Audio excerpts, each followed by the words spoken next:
A day in my life as a mommy nga gisisaryan with ligate. Hoy, so for today's video guys, manilhig ta guys samtang natulog na ang ato ang nagmaoy nga baby. Kay yes guys, alas 8 sa buntag hangtod dala nag alas 12 sa udto guys.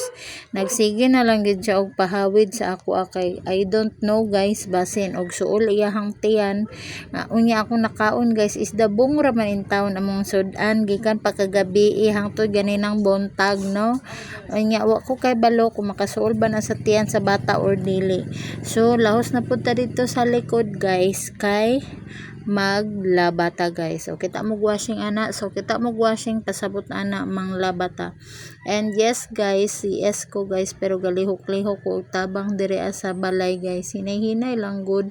Sila nagbutang ana sa water daan sa washing and ako na magpatuyok og hinay-hinay pagpuga. Charot, puga gid.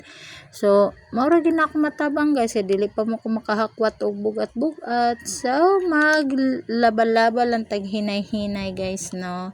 Ana ra gud ang life kapoy masagid kay masigira ta og lingkod-lingkod no, makatubang sa atong batang gamay. So samtang natulog na ang batang gamay, maglihok-lihok na lang pod kay para di pod kayo hago ang atong kauban dinhi sa balay. Oh, ana ra. Gareklamo na ra ba ko mga anak kay ila na daw tanan trabaho. Hoy, sorry kayo mga anak no kay nasisian pa inyong inahan sa tiyan. So mo din na mo mga labunon guys. Giapil po din ako og laba ang sanina sa bata ang gyud. And ako na siyang hinahinayan og waswas guys kay before na siya humulan pa man gud og kuan guys sabon waswasan sa nato guys kay syempre mao maingon ni Busing Adonis charot. Bitaw kung ako ana guys lahos ko naman gud na siya butangan og sabon pero siya kay dili siya gusto. Mao man gud ang perfect way of laba-laba charot. Bitaw ana ra hinay-hinay lang gud. Basta lang nga makatabang bahalag katulugon kay ko guys, lami kay katulog, lami kay higda pero di ko katulog kay ngano ang akong anak naaraman sa lamisa kay ngano igang kay among kwarto guys minsan pag na-clip fan guys ang hangin nga bugas among clip fan is grabe jud ka init.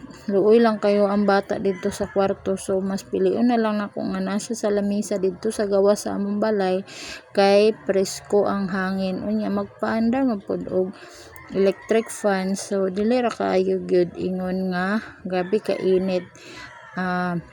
Dili same sa among kwarto nga alimuot jud siya guys. So magantos na lang gid ang mami no nga maglingkod-lingkod na lang whole day. Nya pagabot pa gid sa gabi kay magduka kay syempre magmata ba ang baby kay magdidi. Unya di na dayon ko kabalik og katulog ambot ngano kaha ganina 1 o'clock hindi kuan kadlawon wa na ko kabalik og katulog guys. And ato lang sang i-censored na diha guys kay basta makakita mo og duha ka hektarya charot. Bitaw human na de ko ana guys og waswas yan sa nina subot nga na pud nako og water kay para but nga na og sabon. Yes guys, ana ra ang life. So thank you for watching everyone. Bye.